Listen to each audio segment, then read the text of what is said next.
Palau is a stunning island country, located in the vast expanse of the western Pacific Ocean.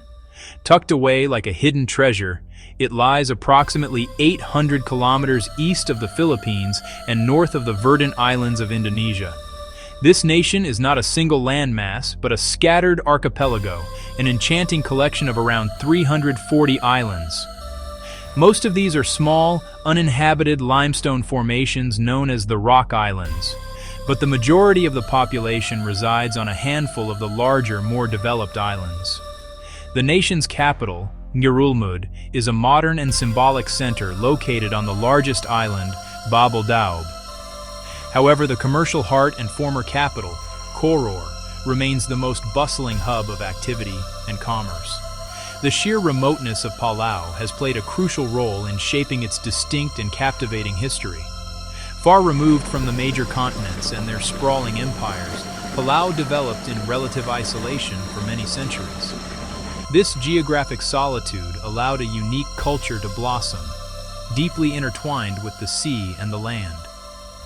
The first people to call these islands home arrived more than 3,000 years ago. The foundation of Palauan society is its sophisticated, enduring clan system. Not a simple collection of families, but an organized framework that ruled daily life. Land ownership, resource management, social hierarchy, political power. Society was organized into keblil, clans, each with its own history, titles, responsibilities. A person's identity was tied to their clan, giving place and belonging. This created a stable, resilient social order. Central to it is matrilineality. You belong to your mother's clan. Land rights, traditional money passed down the female line. Not a full matriarchy. Women were custodians of lineage and wealth. Senior women, the Rubak, chose male chiefs. Chiefs represented clans and councils. Roles were complementary. Women managed internal affairs, controlled assets, and raised the next generation. Men handled public duties, led negotiations, mediated disputes, and organized projects like building the bay. Balanced by senior women's influence, this created checks and balances shaping daily life, marriage customs, and community obligations. Marriages strengthened clan alliances. People married outside clans for harmony. Ceremonies for births, marriages, and deaths involved the whole community. Today, matrilineal principles still guide family relationships, land tenure, and the selection of traditional leaders who work alongside the democratic government. For centuries, Palau's isolation protected it, but the age of European exploration eventually brought the outside world to its shores.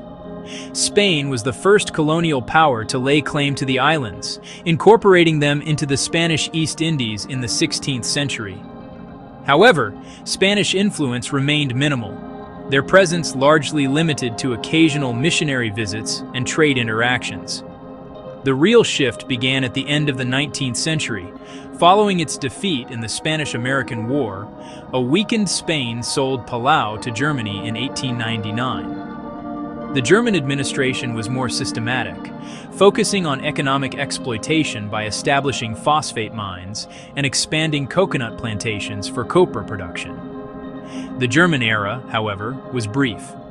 With World War I in 1914, Japan seized Germany's Micronesian territories, including Palau. After the war, the League of Nations granted Japan a mandate to govern. The Japanese administration viewed Palau as a strategic and economic asset, initiating a massive program of development and colonization. Koror became the capital for the South Seas Mandate, with roads, schools, hospitals, and modern infrastructure. Thousands of Japanese, Okinawan, and Korean immigrants arrived to work mines, plantations, and industry. By the late 1930s, they vastly outnumbered native Palauans, creating a complex social environment. While Palauans accessed Japanese education and healthcare, assimilation policies sidelined traditional governance. The economy boomed, but chiefly for the Japanese Empire.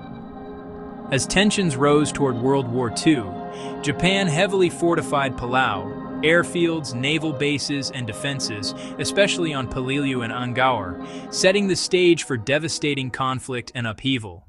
The tranquil beauty of Palau was shattered in September 1944 when it became the scene of the Battle of Palau. Palau, a small coral island in the south of the archipelago, was of immense strategic importance to both American and Japanese forces. For the United States, capturing the island and its large airfield was meant to protect the flank of General Douglas MacArthur's planned invasion of the Philippines. American planners predicted the island would be secured in just a few days, a catastrophic underestimation with devastating consequences. On September 15, 1944, the U.S. 1st Marine Division launched its amphibious assault on Palau's beaches.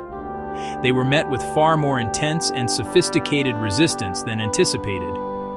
Colonel Kunio Nakagawa abandoned beach defenses and had his 10,000-strong garrison dig into caves, tunnels, underground bunkers in the limestone ridges. This defense in depth aimed to inflict maximum casualties and prolong the battle. What should have been brief became a brutal 2.5-month battle of attrition. Combat was savage. Close quarters as Marines and later U.S. Army soldiers cleared caves and pillboxes with flamethrowers, grenades, and explosives. The jagged coral terrain, sweltering heat, and critical water shortages made conditions unbearable. Japanese defenders refused to surrender, exacting a heavy toll. The battle ended November 27, 1944. Over 1,800 Americans killed and more than 8,000 wounded. Over 10,000 Japanese killed. Palau was left a cratered wasteland of rusting relics. Today, its strategic necessity is debated, but for Palau, the impact is undeniable. Scars on the land and in memory. Following the end of World War II and the expulsion of the Japanese, Palau entered a new phase under American administration. In 1947, the United Nations designated Palau as part of the Trust Territory of the Pacific Islands, to be administered by the United States. The trusteeship's mandate was to promote political, economic, social advancement of the inhabitants and their progressive development towards self-government, independence.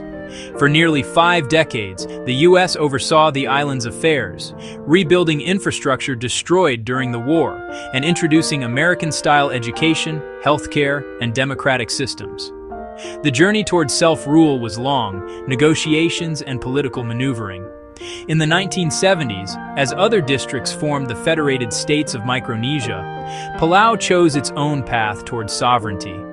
A key contention was a nuclear-free constitution clashing with U.S. strategic interests and access. This led to a prolonged period, status in limbo, multiple referendums to define the U.S. relationship. A breakthrough.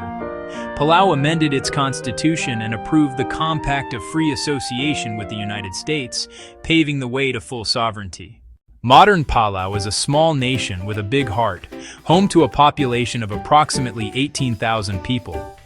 Most residents are of Palauan ethnicity, with a Micronesian heritage connecting them to other Pacific peoples. Filipino-Chinese-American ancestry contributing to a diverse, multicultural social fabric. Palauan English ensuring both local culture and international communication can flourish. Koror remains the most populous area. Many Palauans maintain strong connections to villages on Babeldaob and the outer islands where traditional life continues. Daily life blends modern convenience and time-honored tradition. Government tourism.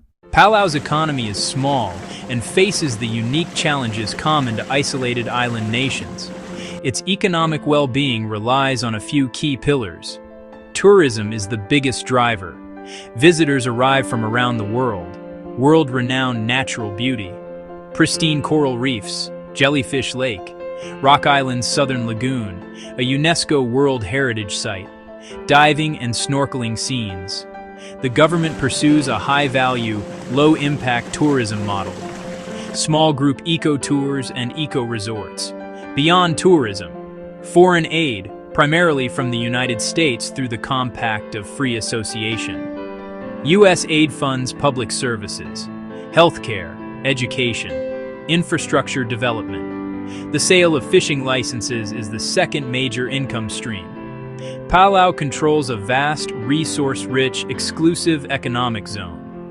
It designated a large portion as a fully protected marine sanctuary.